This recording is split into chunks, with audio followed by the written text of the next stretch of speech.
Salam sejahtera dan salam Sarawak Maju Makmur bersama saya Janet Bennett. Tuan Yang Terutama TYT yang di-Pertuan Negeri Sarawak, Tun Pehin Sri Dr. Wan Junaidi, Tuanku Jaafar, hadir menyantuni peniaga-peniaga di Anjung Usahawan Limbang di sini pada Ahad. Keberangkatan tiba Tun Pehin Sri Dr. Wan Junaidi bersama isteri Tuh Puan Fauziah Muhammad Sanusi sekitar jam 8 pagi adalah bersempena dengan majlis makan bersama rakyat. Tun Pehin Sri Dr. Wan Junaidi menikmati hidangan sarapan dengan pelbagai juadah tempatan. Sebelum berangkat pulang, beliau juga berkesempatan menandatangani plak pelawat dan merakamkan gambar kenangan bersama barisan tetamu terhormat dan para peniaga di Anjung Usahawan Limbang. Terdahulu pada Sabtu, beliau telah menghadiri tilawah dan menghafaz Al-Quran peringkat Sarawak ke-63 yang bertempat di Dewan Suara Limbang. Hadir sama Timbalan Premier Sarawak Datuk Amar Awang Tengah Ali Hassan, Timbalan Menteri Utiliti dan Telekomunikasi Sarawak Datuk Dr. Abdul Rahman Junaidi, Timbalan Menteri Industri Makanan, Komuniti dan Pembangunan Wilayah Sarawak Datuk Dr. Abdul Rahman Ismail, Ahli Dewan Undangan Negeri Adun Batu Danau Datuk Paulus Paulu Gumbang dan Wali Kota Limbang Chancellor Sufian Mohat. Sementara itu, karya dari Serike dan karya dari Kuching telah dinobatkan sebagai johan bagi pertandingan tilawah dan menghafaz Al-Quran peringkat Sarawak ke-63 yang melabuhkan tirainya pada malam Sabtu.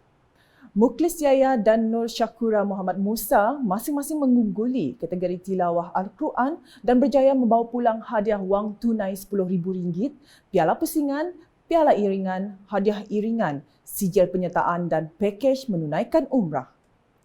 Juara bertahan Nur Syakura 29 berkongsi tips persediaannya semasa ditemui media selepas majlis penyampaian hadiah. Kami setiap kali akan membuat latihan lah. Memang sikmis setiap hari, memang akan buat latihan sekira dalam masa sekejap kah, lama kah, tapi mesti membuat latihan lah secara konsisten sebab latihannya lah dapat meningkatkan prestasi kita lah. Mukhlis 32 turut senada dengan Nur Syakura apabila berkongsi mengenai kemenangan sulungnya setelah 8 kali menyertai pertandingan ini. Kita kena kuatkan mental lah, and then kena improvekan latihan. Dan untuk tahun ni memang saya dah start jaga pemakanan a month before. Sebulan sebelum pun kita dah start untuk jaga pemakanan, and then ada rutin workout lah. Majlis penyampaian hadiah kepada para pemenang telah disempurnakan oleh Tuan Yang Terutama TYT yang di-Pertuan Negeri Sarawak, Tun Pehin Sri Dr. Wan Junaidi, Tuanku Jaafar. Terdahulu dalam kategori hafazan Jusuk 1 hingga 10 pula, Muhammad Syarul Hakimi Muhammad dan Nur Husna Nur Zaidi yang mewakili Institut Perguruan Batu Lintang Kuching telah dinobatkan johan. Sementara itu, johan bagi kategori Jusuk 1 hingga 20 pula disandang oleh Muhammad Najat Arsyad dan Nurul Izzah Mulhari. Manakala kategori Juzuk 1 hingga 30 pula, johan disandang oleh Muhammad Arif Muazzam yang berjaya membawa pulang RM5,000, piala iringan, hadiah iringan dan sijil penyertaan. Difahamkan majlis tersebut telah berlangsung selama 4 hari bermula 6 sehingga 9 Mac bertempat di Dewan Suara Limbang dengan tema Sarawak Maju Makmur. Edisi kali ini menyaksikan penyertaan seramai 44 orang peserta dari bahagian Kuching, Samarahan, Betong, Serike, Mukah, Sibu, Bintulu, Miri dan Limbang serta beberapa institusi pendidikan tinggi dan sekolah di seluruh Malaysia.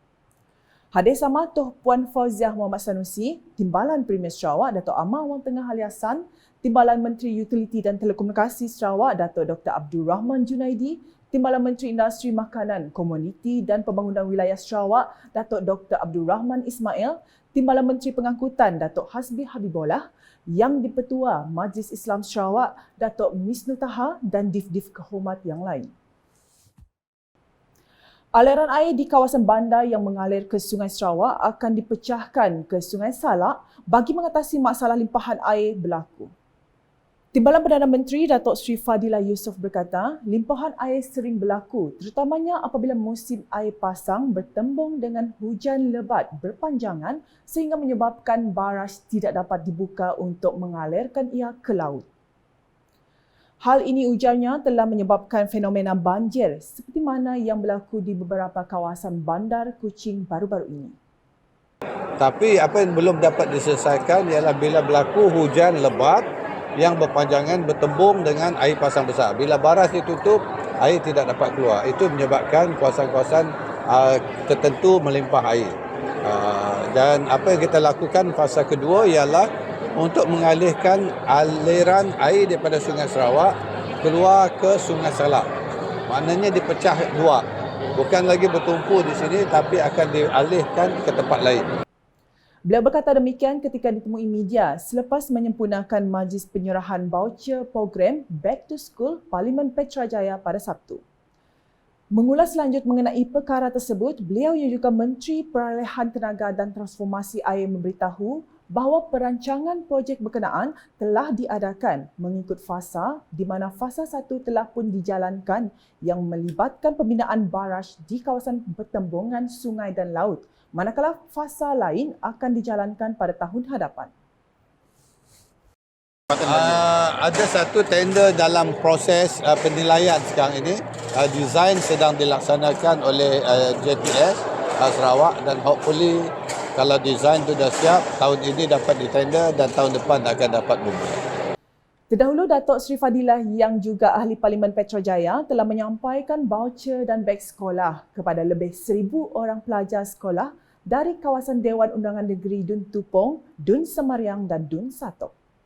Hadir sama Ketua Setiausaha Politik kepada Premier Sarawak merangkap Ahli Dewan Undangan Negeri Adun Tupong, Fazruddin Abdul Rahman, Timbalan Menteri di Jabatan Premier Sarawak Undang-Undang MA63 dan Hubungan Negeri Persekutuan merangkap Adun Semariang Datuk Sharifah Hasidah Syahid Ahmad Ghazali serta tetamu kehormat yang lain.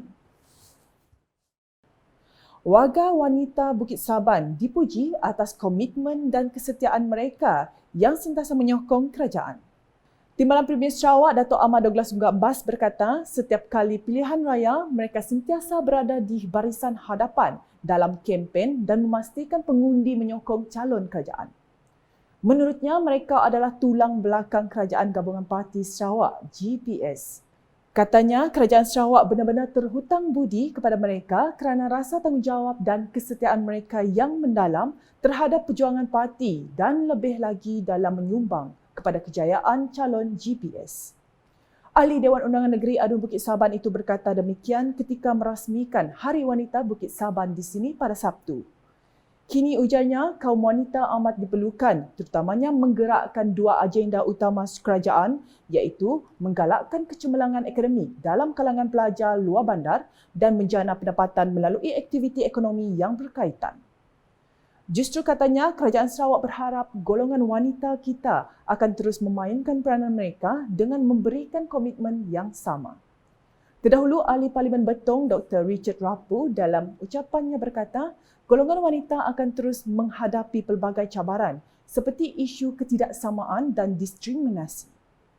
Namun katanya, dia yakin keadaan akan berubah menjadi lebih baik dengan kesedaran dan penerimaan yang lebih tinggi terhadap kesaksamaan jantina untuk mempercepatkan pemerkasaan wanita yang lebih besar.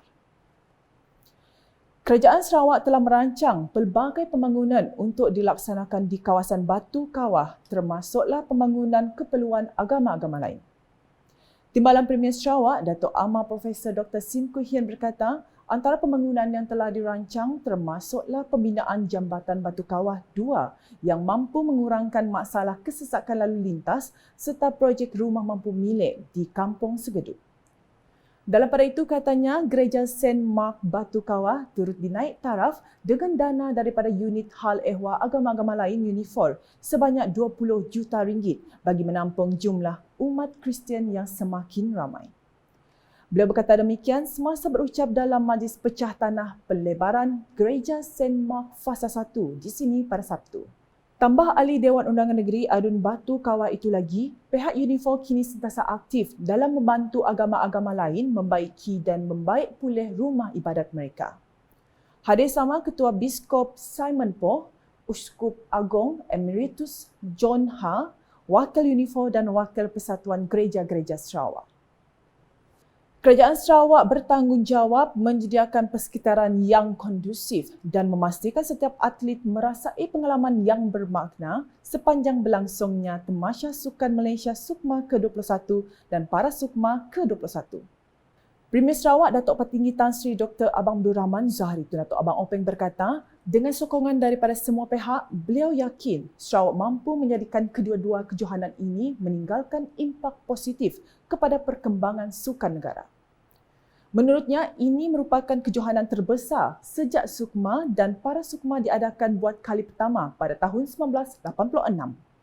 Seperti mana yang kita semua tahu, Sarawak telah pernah mengelola Sukan Sukma dan juga Para Sukma sebanyak 2 kali, iaitu pada tahun 1990 dan juga 2016.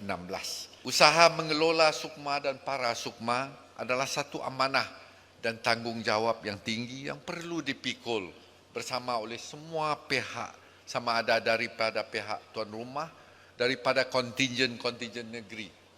Begitu juga dengan pihak Kementerian Belia dan Sukan Malaysia, Majlis Sukan Negara, Majlis Olimpik Malaysia dan Majlis Paralimpik Malaysia serta pihak-pihak lain yang memberi kerjasama dan juga nasihat dalam penganjuran kita kali ini. Tinggi-tinggi terima kasih diucapkan kepada semua pihak yang terlibat, termasuk juga pihak-pihak swasta.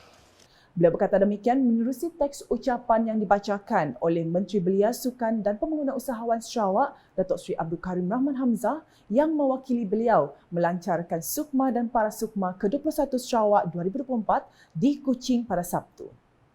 Datuk Petinggi Abang Zuhari menambah, Sukma pada tahun ini akan berlangsung pada 17 hingga 24 Ogos depan, bahkan melibatkan 37 sukan yang dipertandingkan di 9 bahagian, iaitu di Kuching, Miri, Bintulu, Mukah, Sibu, Betong, Sri Aman, Serian dan Semarahan.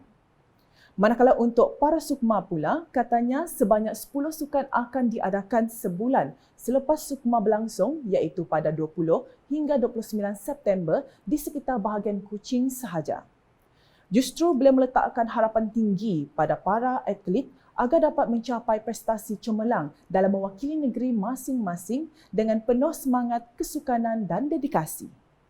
Majlis berkenaan turut dimeriahkan dengan pelancaran logo serta maskot rasmi Sukma ke-21 yang menyaksikan kemunculan semula Satria dan Satrina yang berwajah baru diikuti penyerahan kit promosi Sukma Sarawak 2024.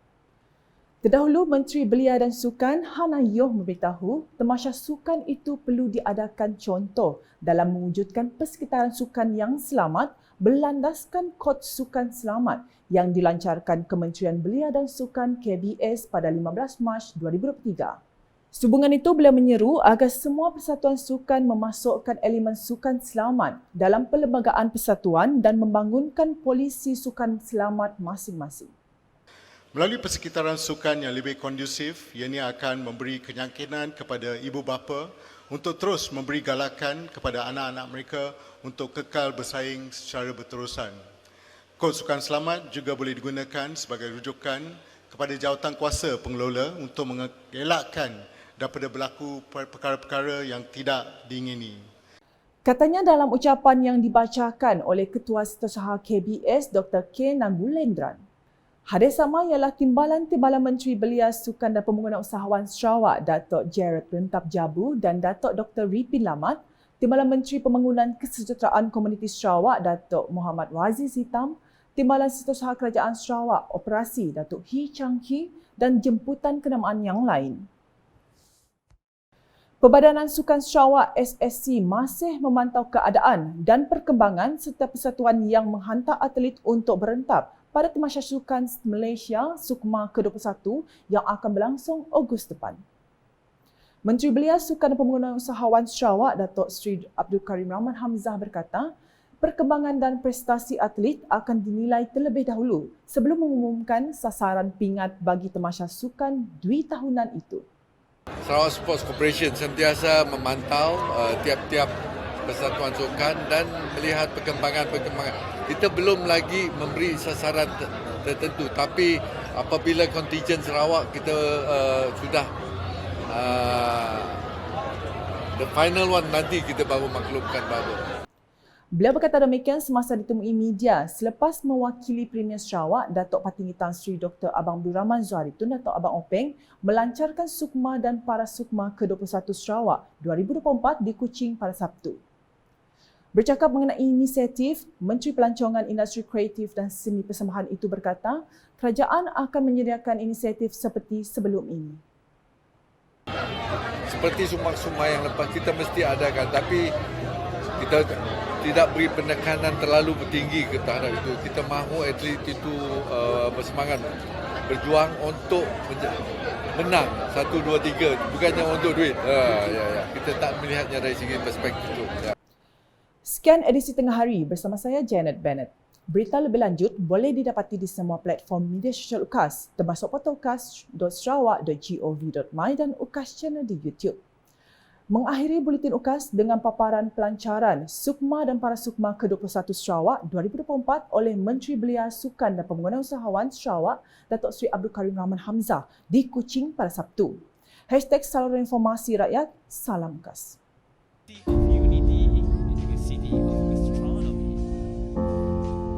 Jadi saya mohon sekali lagi, nampaknya masih lagi banyak kerusi kosong